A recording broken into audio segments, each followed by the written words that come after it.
Hello, and welcome to episode 2 of Let's Talk About It. I'm your host, the DIDIS double KY. Woo! Broadcasting live from Tulum, Mexico. Oh my goodness. Oh my goodness. I am so excited that you guys are with us and with me internationally. And so my fingers are crossed that the streaming and the internet all hangs in there for us. Okay. Like I'm really like, please let this work out for us tonight. But you guys, thank you all for joining us for Let's Talk About It Season 2, Episode 2. Man, I cannot believe it. Again, just so excited to have you all with us. If you are here, be sure to shout us out in that chat. We want to hear from you. This show, this platform is for you. It's for you to engage. It's for you to be encouraged, enlightened, motivated. We want to entertain you, and you have to entertain us too. We can't just do this by ourselves. And when I say we, for those of you who are joining us for the very first time, we meaning me and my co-host, you have to give it up for the man behind the meme. I call him the voice of God. Give it up for Major. Yo, DiDi, what's up? What's happening, man? What's going on? It don't matter what's going on with me, DiDi. What is going on, man? I tell you, you don't sit still at I'm always all. somewhere. I'm doing always doing something. So how you say that? Talum, Mexico. Tulum, Mexico. Yes. I've never heard of a Tulum, Mexico, DiDi. Yes, How'd you find Tulum? How'd you come across Tulum? Well, I would see it on TikTok. It's a very popular spot on TikTok. It's not far from Cancun. And so, a lot of people would go and visit Cancun all the time. And so Tulum decided over the past year that it was going to develop and become a cultural icon entertainment spot for visitors. And so it is now, and it's beautiful. From what I've seen on TikTok, it has some amazing architecture, and the weather is beautiful, but it's hot as hell. I'm not gonna lie. It's humid. It's very you got humid. the right hair for it. Yeah, you got the right hair for it. I mean, it's all curled up or whatnot. You see my Diana Ross when I give you my Diana. Getting some water. You getting in some water? Oh yeah, I'm gonna get in the water. Yeah, that's the hair you wear when you get in. Yeah, that's the hair you wear when you're gonna get in some water. Yeah, and then when I come out, it's gonna be like curly and stuff. I told my stylist though, I was like, listen, I don't want to be trending on social media. So don't let me come up out the water and then the whole like piece and everything come out and have me looking crazy. DiDi, I would submit if you're not going to be trending, then don't do it at all. Oh, yo, you just celebrated a birthday. I did, which is why I'm here. Yes. Okay, I just celebrated my birthday, May 4th. So that's why I'm here celebrating. So the Bay took care of me. Okay. Well, happy belated birthday, and don't do nothing you shouldn't do, or do. I absolutely will. I absolutely will. Absolutely. Well, we have some major folks in the house with us tonight. Shouts out to Dr. Tiffany is here. QM is here. We're also streaming live on my Instagram page. So Major is going to shout out some of those who are following and live with us here on Instagram. And we are also on my Facebook page as well. So listen, guys, this show is for you. Shouts out to Levi Q in the building. My girl, April. Hey, April, how are you? Jaquita is here. Shouts out to her. Yeah, what's up? I mean, enjoy Talum. She say enjoy Talum. What are you gonna call it, Major? Talum. That look like Talum. Talum, I said, what's up? Tell him I said, I tried. I did try. Tulum. Charlotte Henry is in the building. Of course, Rachel is here with us and Rachel. So again, guys, listen, what we want you to do is like, share, and subscribe. Like, share, and subscribe. If you are following and watching us live on my Instagram page, or if you are on Major's Facebook page or any of our social media platforms, we don't want you to leave right now to go over to YouTube. But after the show, you definitely want to subscribe to our YouTube channel so that you can get all of the great content that we are putting together. And you never know, we give prizes out, we may even give away a trip one day. You never know with us. Okay. DiDi, are we giving away a trip? Because if we're giving away a trip, I would like to know. Don't even worry about it. Don't worry about it because Well, you never know what's possible. You never know. But we are super excited again, guys, to have you with us tonight. As I said, be sure to like, share, and subscribe. And if you're following us on Facebook, share this live and tell your family, your friends to come on in because we are here and we got you tonight. Tonight's show is going to be off the chain. Lights, cameras, action with my dear friend, high school classmate, college classmate, J. Bernard Calloway. So I'm just so excited to have him with us tonight. But I have to tell you that tonight's show is brought to you by Pop Shots ATL. Pop Shots ATL is an amazing 360 photo booth and event photography company that knows how to capture memories like nobody else.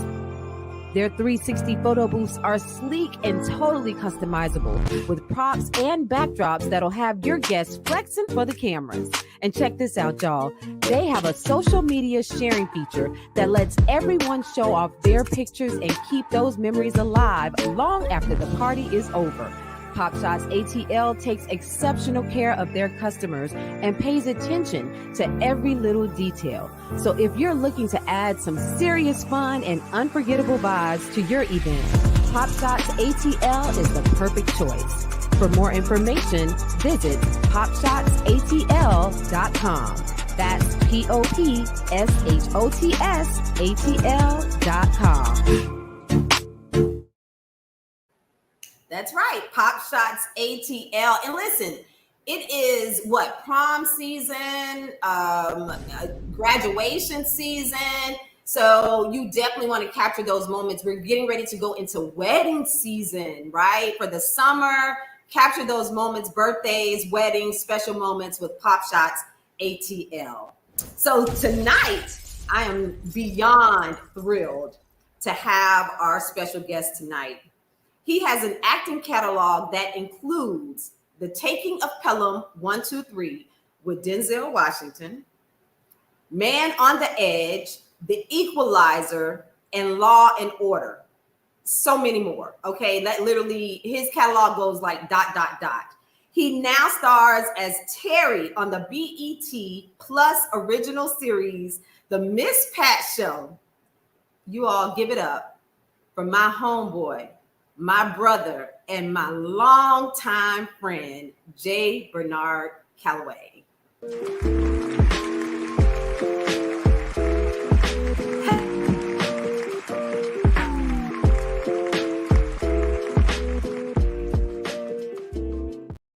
Yes! Hey, DiDi. What's up? How are you, fam? I'm doing better now that I see you. Man, we were just in here sweating a few minutes ago, guys. You know I love to share, those behind the scenes moments, with you guys. We were trying to get, okay, I'm used to calling you Jeff. So what, you want me to call you Jay? Listen, my name, everybody, is Jeffrey Bernard Calloway. I go by J. Bernard Calloway because of the industry. Oh. And if you're feeling really good about yourself, you can refer to me as J. Bernard. It's J. Bernard. Yeah. Okay, when you do your lips like this, you say J. Bernard. J. Bernard. J. Bernard. I'm not going to be able to do that because I know you as Jeff. Yeah. I'm so glad you showed up, man, because DiDi was sweating. I was sweating. I'm like, oh my goodness, we was all terrified after last week. Baby, you about to make me look. Let me go on take. Have a sip. My nerves were so bad. Refreshing. Well, we here. Yes. You're here. I'm gonna definitely refer to you as Jeff because I know you intimately. We grew up together. We are family. We are family. We are absolutely family. Yeah. I want to make sure that I'm hearing you. Can we get a little volume on you so I can make sure that can you hear me okay? I can hear you just fine. Can you hear me all right? Okay, perfect. Yes. Awesome.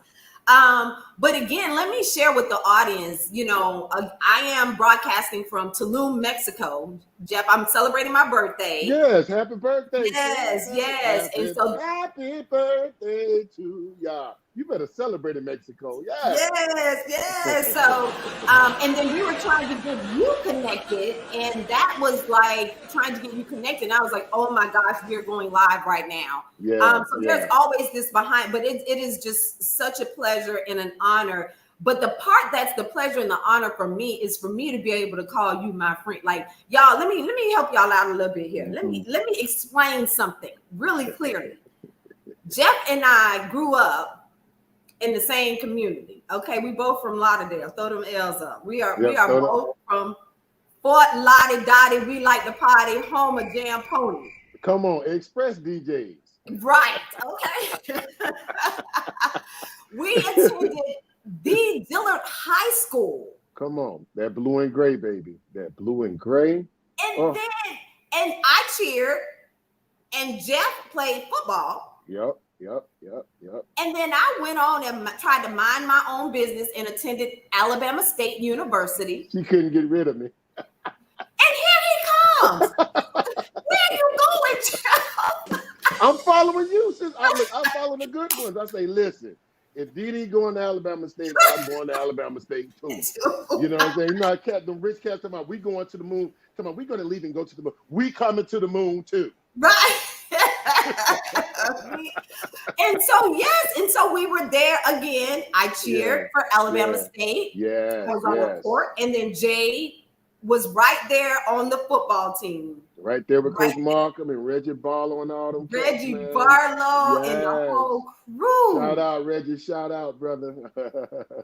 Good times, man. Good times. Let's go ahead and hop on into this interview. So again, of course, you attended Dillard High School, and it was Dillard High School, which was Dillard School of Performing Arts. Exactly. Were you in performing arts though at Dillard? Well, I didn't go to school. I didn't go to Dillard because of the Performing Arts Magnet program. I went there because, just like with you, like my mom went to school there, my uncles, everybody went to school there. So I ended up at Dillard.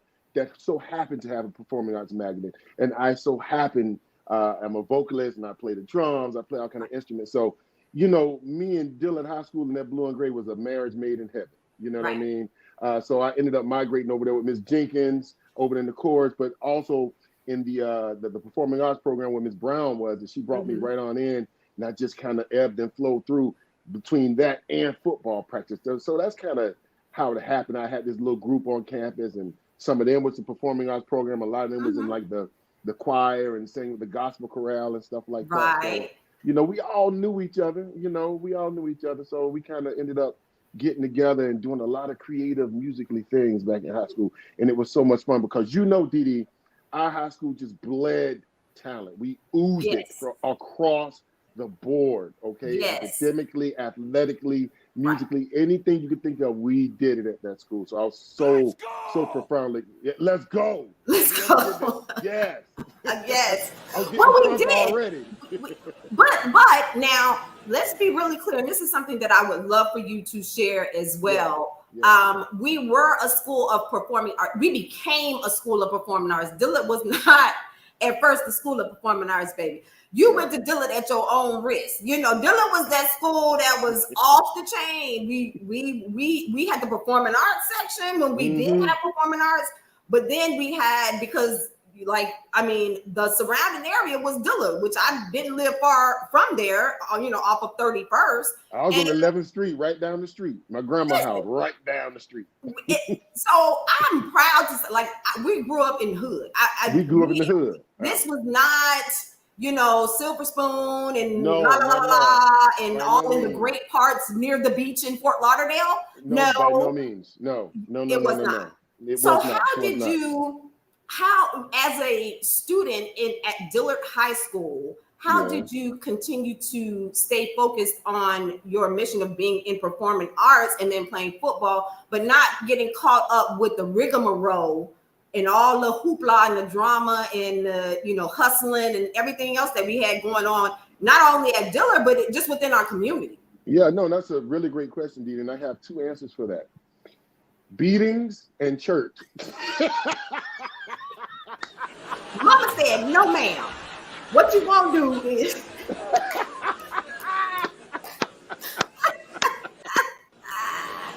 you gonna act right in this house. You gonna act right. I'm gonna show you how it's supposed to be done today. Beatings in church. You know what I'm saying? So just that foundation, DiDi. You know, just having that foundation, that spiritual grounding. You know, I was kind of sheltered. I got to be honest with you. I was a little sheltered.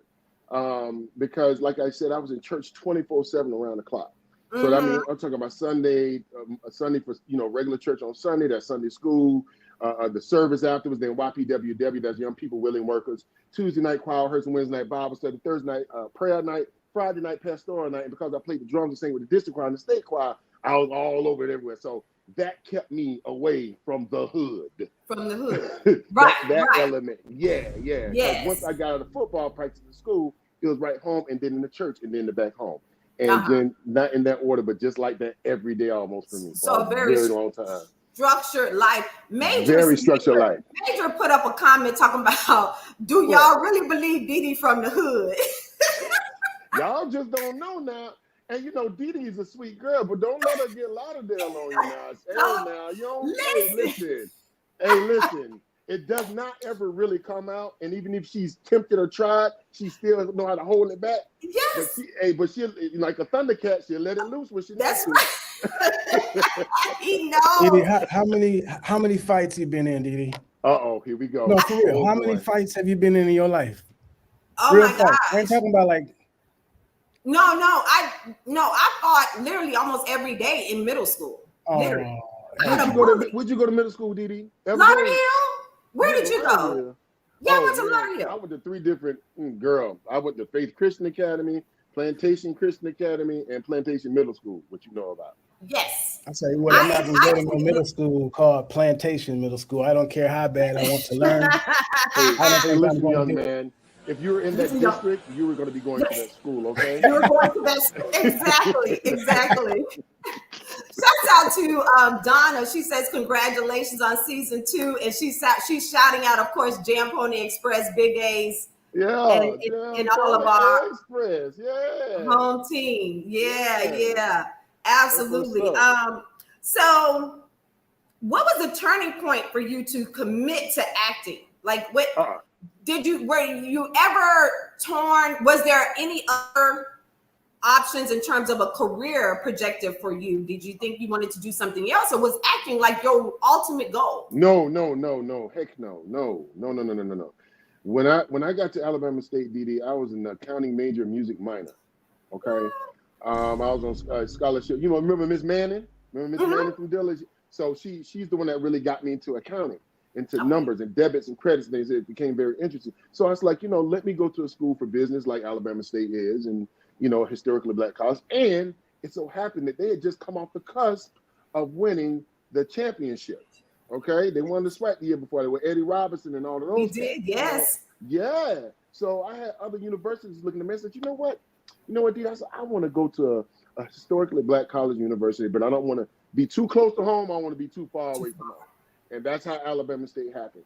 Now, I was not thinking about acting when I got to Alabama State, dear. Not one bit at all. Okay. Wow. Well, and what happened was, once again, I found these gentlemen on campus who sings, and we formed this little group, and we were singing on campus. And one of these young ladies that was in the theater department saw us singing a cappella, and she told us to come in and audition for her show. Said, what do I have to do? She's like, I need you to do a monologue, or she's like, that's a little speech, maybe like your little Easter speech, your Christmas. I was like, yeah. I can do that. I need you to do that, and just sing a little song that a little ditty that something that shows off your marriage.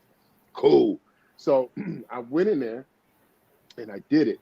And I have to tell you, sis, if something came over me in that audition, I will never forget that first audition I ever had. Really? Something hit me. It's like what one would feel if they've ever been caught up by the Spirit in church, and you feel that feeling and those emotions come up, and you don't know why or what it is, but it feels good and it's painful, it's sad and all this stuff at the same time. I felt that in that audition, So she was like, "Hey, you know what? We're gonna put you in the show, and you're gonna have a role, a speaking role." I was like, "Oh man, cool." But what happened is it started becoming conflicted with that practice schedule for football, and so I had very demanding. Yes. So, and then also being a music minor, with music, there's a lot of theory classes, and a lot of kind of like lab foire type classes, and they're very dense and it's very boring. Shout out to all music majors, not trying to discredit or make people like, no, don't become a music major. We need people as music majors getting those degrees, okay? But for me, it was just very, very boring between that and sitting in a business building for 2 hours in front of a screen after football practice, right? That is just like, no. So it fed my spirit. The theater fed my spirit. So then I changed my major from accounting to music. And then I made my minor theater. Then I changed from theater major music minor. Then from theater major to a print journalism minor is what I graduated with. My father did not like it at all, as you can imagine. He was like, "No, wait, where you gonna live, son? Where you gonna get money to pay these bills? You gotta eat. What you gonna do?" I said, "Dad, I'm passionate about this, and I feel really great about this." So that's in a succinct small little nutshell. That is how Jeffrey changed his name. Bernard. J. Bernard. Calloway. Of the Alabama State University. Of the Alabama State. That's how he came to life. What was your first major audition that you felt like really took your after school? What was that first audition that you felt took your career to the level that you're at now, where people, where producers are seeking you out? No, that's a great question, but it's a little loaded. But I'm gonna try to answer it. Okay. I was gonna say that first gig I ever got was a tour of To Kill a Mockingbird, and it toured the United States from January through June, and it started in Missoula, Montana. So imagine being in 80-degree weather at the beach in January, off Los Olas Boulevard. And the next thing you know, you in Missoula, Montana is minus 11 below zero. Right. Okay? So that was literally my first professional gig, right? And it taught me a lot because I was so green. I was just straight out of school at Alabama State University, right? And then I went home and I taught the school board. I did a substitute teaching. So I was at Dillard, I was at Plantation Middle School. I was all over Broward County. Then Dr. Tommy Stewart, who used to run, of course, right, elite model in the house. Yes, right. She's my professor as well. That's right. She's the one that really planted the seed in me. She helped me to create the vision. She helped me to understand what it was that I was getting myself into. You know what I mean? So she helped me to actually navigate through understanding which direction that I needed to go while I was there in school. And she helped me to understand how it could help me in life. I think that was the thing that really grabbed hold of me. You know what I mean? Outside of the performing aspect of it and all the different aspects of what the theater brings, right? You got acting, you got stage management, you got makeup, you got dramaturgy, you got the wardrobe, you got lighting and sound, you got all these wonderful things that creates and make this world. And I just was so attracted to it. I was attracted to the collaborative art form of it. Because just like with us as a team, as a cheerleader also too, you need these other people to excel. You can't do it all by yourself. Jordan, as great as he was, he won 6 championships, but without Scotty and the rest of those cats, he wouldn't have done it. He can't do it all by himself. You know what I'm saying? So boom, shout out to that boom. Yes. Boom. Come on, yes, boom. Yes. So you said some key things though. Acting. You've done, commercials. You do theater. Yes. What's your favorite? What's your favorite platform? Because theater is live like Memorex. You are literally like on stage, right there in the moment, acting, on screen. So you have all of those options. What's your favorite? It has to be theater. Theater from a creative perspective, because there's an ebb and flow that happens. I have to say this: the theater really basically replaced football because football was my stage. That gridiron, that and the audience, those 1,000 people that would come to our games, DiDi, that was the audience. And guess what? We ebb and flow off of their energy, right? Y'all getting them down. Y'all down there, AWE, awesome, totally getting them crunk, right? That get us crunk. The band, and we down there getting crunk. Blue, gray, right? That's that same perspective on that stage, man. Yes.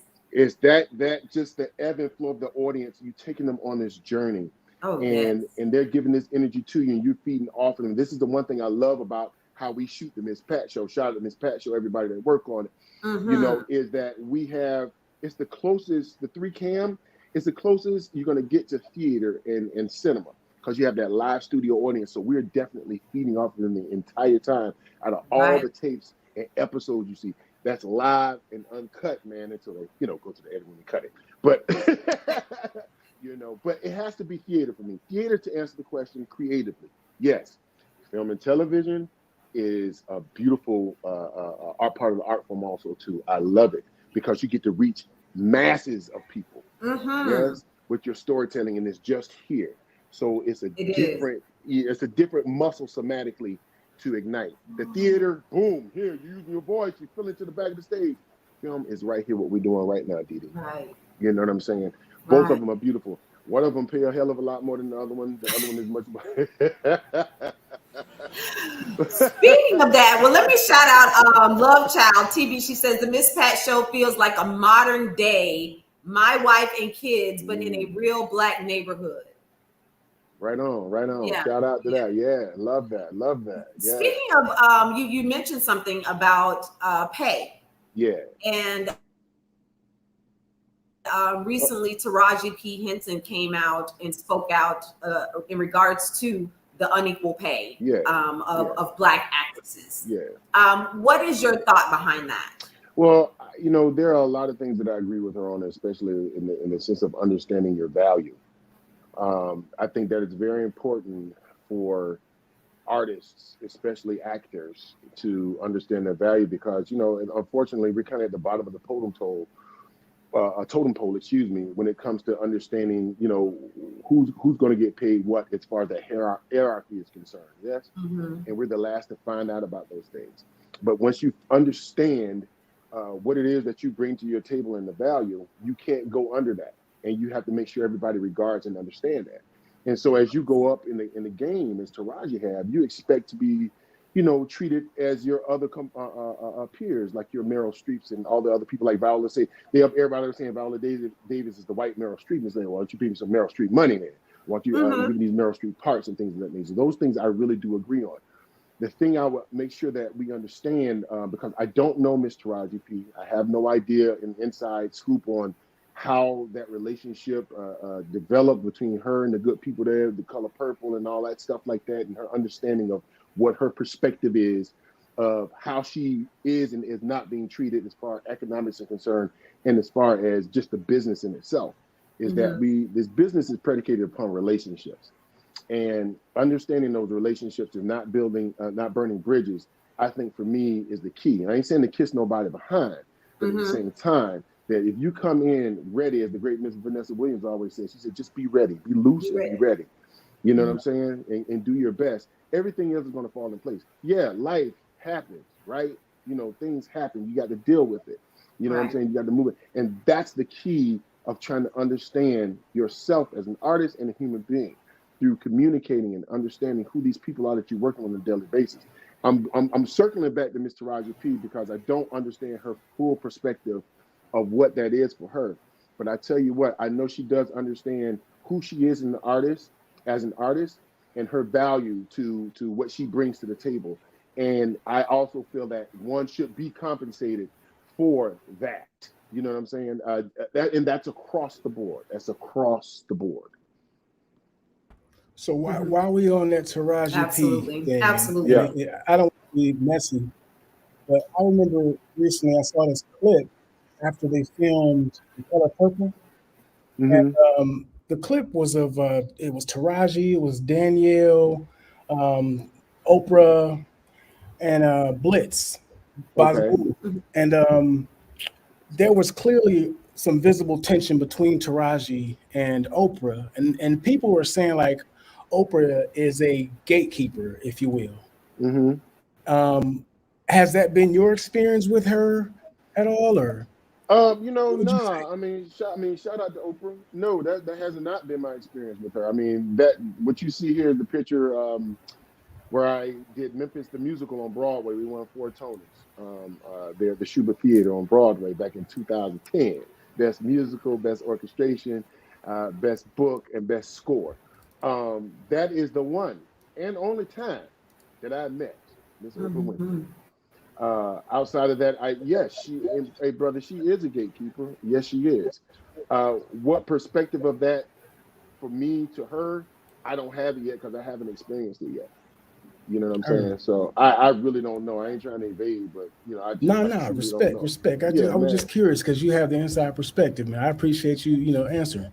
No, right on, man. Right on. I'm glad you asked because I think it's healthy to have this type of conversation with people who actually work in the business. Absolutely. Sure. Speaking of dialogue and conversation, Cat Williams recently appeared on Club Shay Shay. And I didn't know she was on Club Shay Shay. What?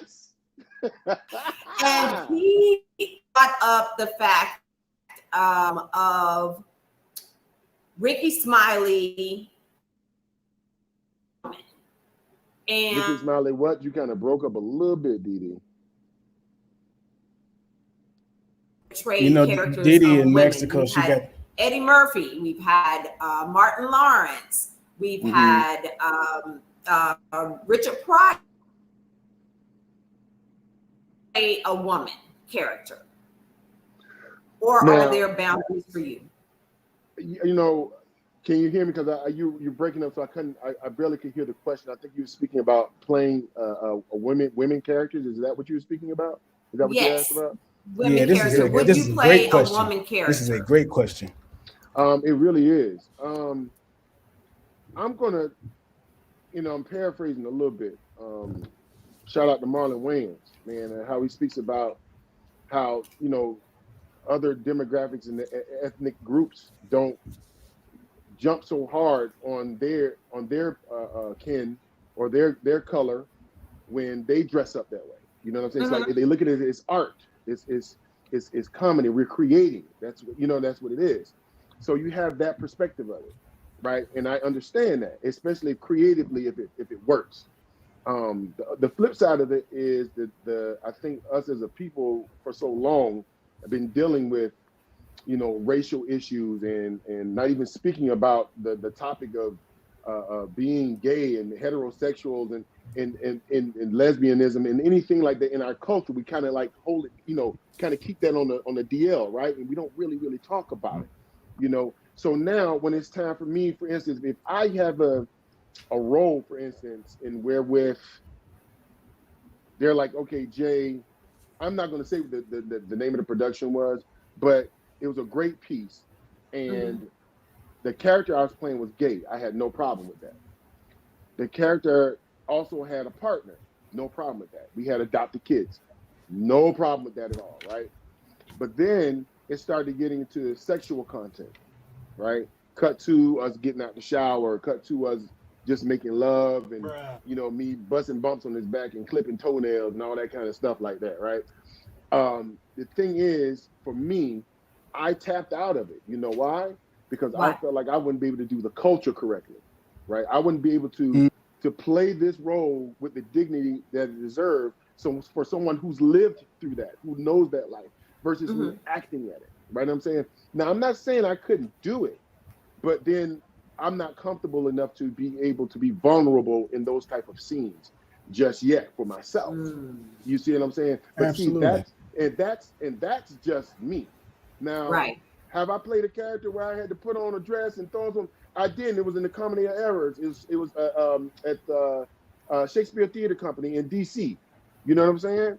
Does that say anything about my manhood? No, it's art. It's creative art. You know what I'm saying? That's how I look. Anybody ask me, they'll know. you know? So I think that people who don't have any confidence in themselves to be able to do something like that have something negative to say about it because they don't know how to get around the work and actually storytell through it. And being honest with themselves as storytellers to be like, hey, you know, I'm comfortable at wearing this dress and I ain't worried about what nobody's saying because it works for what we're doing creatively. Right. Versus I'm wearing this because I'm trying to get some more followers, or, you know, these guys told me to do this and I'm scared and I don't want to lose my, you know, whatever the scenario may be. You know what I mean? Yeah, that's what it normally comes down to. Like everybody's saying that there's this huge gay agenda in Hollywood. That's really what it boils down to, man. I mean, that's getting so much attention. It's crazy. So you would argue against that? Would you say that there's a Illuminati? Is that real, man? I mean, listen, man. Listen, nobody ain't approached me. Ain't nobody bringing my behind into no room and tell me to do anything. Ain't nobody draw no blood from me. I ain't signed no contract with no blood. You know what I'm saying? I ain't going to the forest with no owls and doing all this kind of stuff. Ain't nothing. Notice I kind of know what's going on, though, right? But I have not been approached about that in that way, and I feel like, you know, there's going to be a time when those things may arrive, and I'll handle it when it comes. You know what I'm saying? But I'm not afraid of it. I'm not, you know, that's the stuff we hear about. But what the stuff that actually happens is actually really, really, really different. It's business, just like any other business being handled, man. It's all about how you constitute and handle yourself, I think, at the end of the day. What you going to do to get to where you want to be?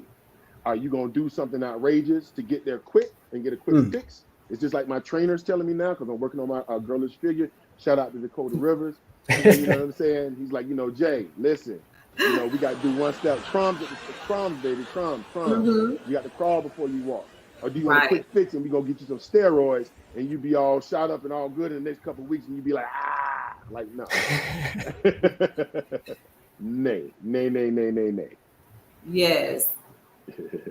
Major, make sure that we check in with our Instagram viewers to ensure that we are shouting them out. So if you're watching us on Instagram, shouts out to you. Hit us up. Let us know that you are here with us. We are here with actor J. Bernard Calloway tonight. Your wife is also in the industry. Yes, she so is. How is that, you know, balancing work, life, family?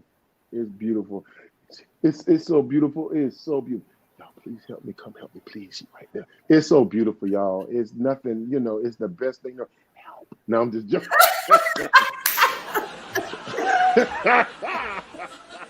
You're so crazy. Not with the get out. Blink 2 times if you need me to send help. Send that Lauderdale back up. No. That's all right. We ain't gonna need to call them city boys up. You don't need no, yes, my wow. So, how is that? Yeah, supporting each other in your various and raising your baby and all of that. Yeah, it's a beautiful thing. It's life. You know, it comes with its ups and downs and its ins and outs. A lot of people say that artists can't be married because of egos and things. And I don't believe that that's not true. I base my relationship a little bit on like Ossie Davis and Ruby Dee and everything they went through in the 60s and still was able to storytell and be at the top of their game. You know what I'm saying? So if they can do it, we can. And they're great inspirations to us. So shout out to Carmen Ruby Floyd Calloway. Shout out to my son, Jacob Adam Floyd Calloway. Love y'all. That's my life. That's my strength. Because of her, I be. There she is. Look at that. There she is. Beautiful sister. That's right. I love it. Whole acting family.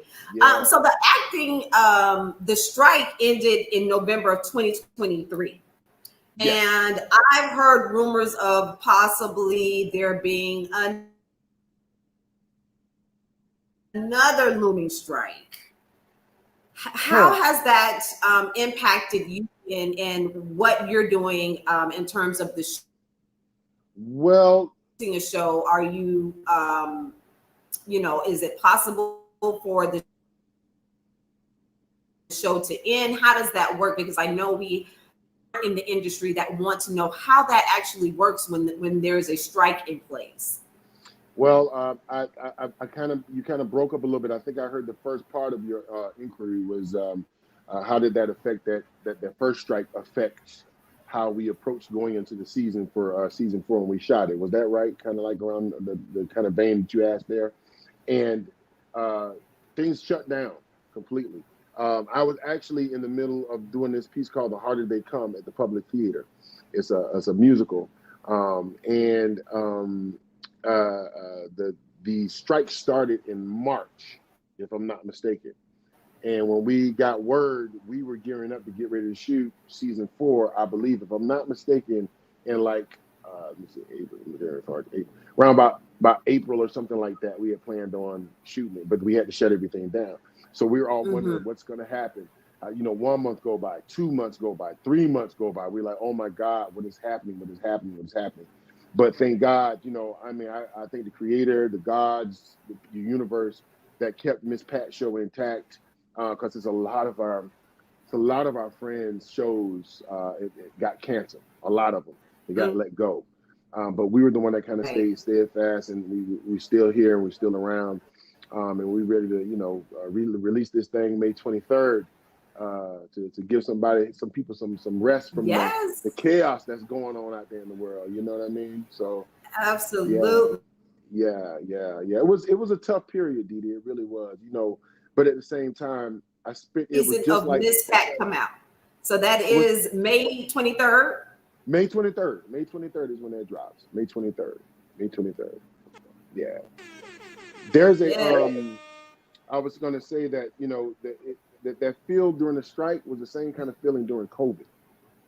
So because you couldn't really do much and there was no work and there's nothing going on, you found other things to get involved with that you wanted to do, and you had the time to do it. And that's what I did, which was invest time in my son, invest more time with my wife, other creative venues that I was, working on and starting to write. Shout out to Dan DeCunha, who's my writing buddy on Grim Grinning Guardians, where I'm co-creative producer. I'm also on the call sheet for it. And we're pitching it to different people right now to see what's going to happen. So that's my new sci-fi comedy thriller that's going to be coming out at some point in time. So yeah. So I got my hands in the pot, turning it around and stirring up some things, man. So that's kind of what the strike really did. I was able to focus on other projects and follow through them, versus being stopped because I had to go here or go there and go do this and go do that, which is good. I ain't hating on the work. Right. Yeah. So what else is in the works for you? The Miss Pat show. What else do you have lined up? You just mentioned your new project that you're working on as well. What else is in the pipeline for you? Well, listen, there's a few things I really can't, unfortunately speak about right now, and that's in voiceover world with animation and gaming. And I'm very, very excited about that, to be able to break through on that tangent. So when that does happen, I'll let everybody know, and I'll drop all that and let y'all know what characters I'm playing and all that stuff like that. But like I said, Grim Grinning Guardians is a thriller sci-fi comedy that I'm working on right now, co-creating, producing with Dan DeCunha, who also works with me on the Miss Pat show. And right now we're pitching it. We're putting it together to pitch it around and see who'd be interested in investing. So if you guys out there in the ethosphere of producers, investors, you have a little ice cream money that you want to send a brother way, just message me and DM me, man, on IG. Let me know which way to go, and I'll let you know what I got. Hey, man. DiDi Skky. Yes, sir. Hey, man, I really appreciate that. I really appreciate the way you just plugged that. That was a really good plug, and I'm going to respond to that with one of my own.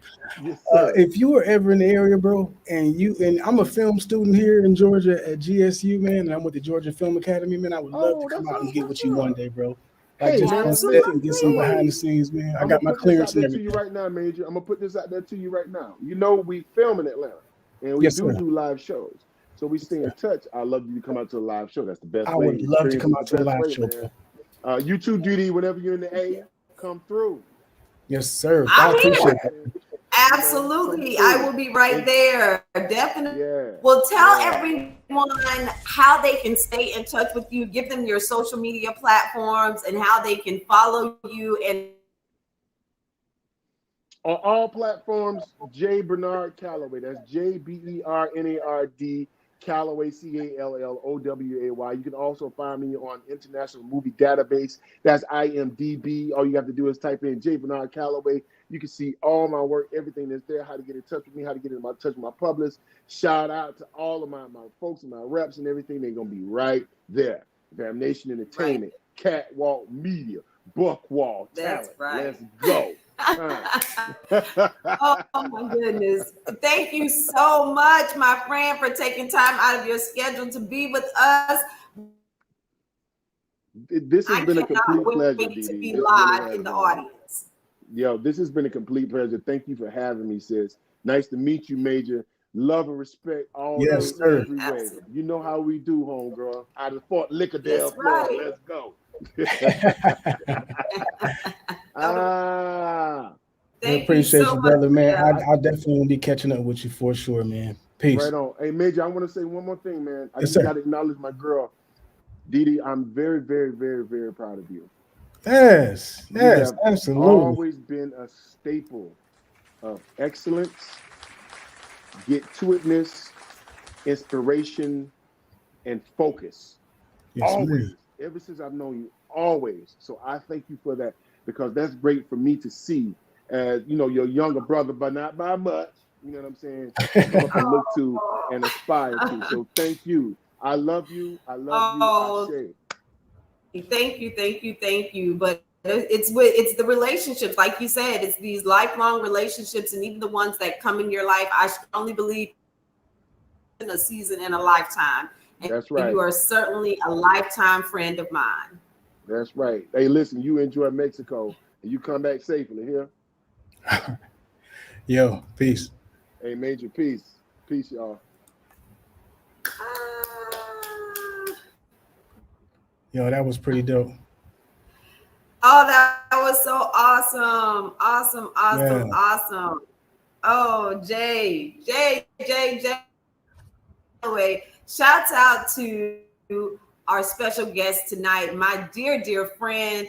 I'm sure for those of you who are if you're seeking a career in acting, that you were able to jot down plenty of nuggets from him sharing his world and just the grind of it all.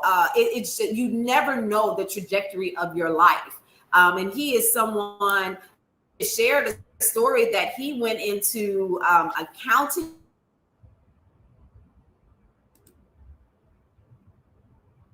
Yeah, you're breaking up pretty bad, DiDi. That Mexico Wi-Fi ain't hitting like that. No, it's not. It's not at all. Yeah, you're gonna have. Yeah, we can barely hear you, DiDi. Yeah, your Wi-Fi is not doing the best today, but it's all good. Yes, it is. So, all DiDi, good. How can they keep up with you once you get your Wi-Fi back popping? Be sure to follow me at DiDi Skky on all my social media platforms. Of course, I am in Tulum, so it's probably going in and out and doing all kinds of fun things. But we're gonna go ahead a cocktail and have me a good time. Yeah. Look, mangoes! I'm about to eat this mango. I'm so excited. That's a real mango. But yes. So, Major, tell them how they can check you out. Yo, I am all over social media at Design by Major, and apparently I'm going to be at the Miss Pat show, so you can definitely find me there. Yeah, and guys, if you happen to be driving and you did miss this show, or you came on a little late, you can watch the replay. But if you don't have a mobile communication device, you can absolutely check out the Let's Talk About It DiDi Skky on all your streaming platforms. We are literally everywhere, folks. Apple Podcasts, Spotify, iHeartRadio, Amazon Music, Odyssey, YouTube, and Castbox. That's it. Well, that's going to do it for our show. I hope you can hear me. If not, I'm heading out. I'm getting ready to enjoy the rest of my weekend here, my vacation in Tulum, Mexico. So thanks again to my boy, J. Bernard Calloway. Shouts out to Major. And you all, you know what I say, go for your goals, reach for the stars, because the sky has no limit. We'll